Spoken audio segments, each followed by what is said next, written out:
Ang isang maganda at maligayang biyaya matatanggap natin sa buhay na ito yung tanggap tayo at malaya nating nagagawa ang mga gusto nating gawin.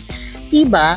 Yan yung gusto natin, matanggap ang ating mga fur baby na ating kasakasama sa mga gusto nating puntahan. Katulad namin, kasama namin ngayon si Sachi the Puppy na mag-fine dine in dito sa Barbara's Heritage Restaurant dahil isa silang pet-friendly establishment.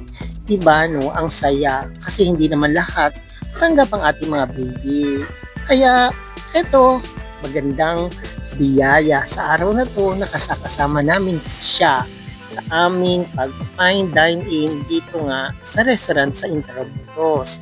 Diba, isang biyaya yun na kasama natin sila sa mga gusto nating lugar na puntahan. Kaya, God bless!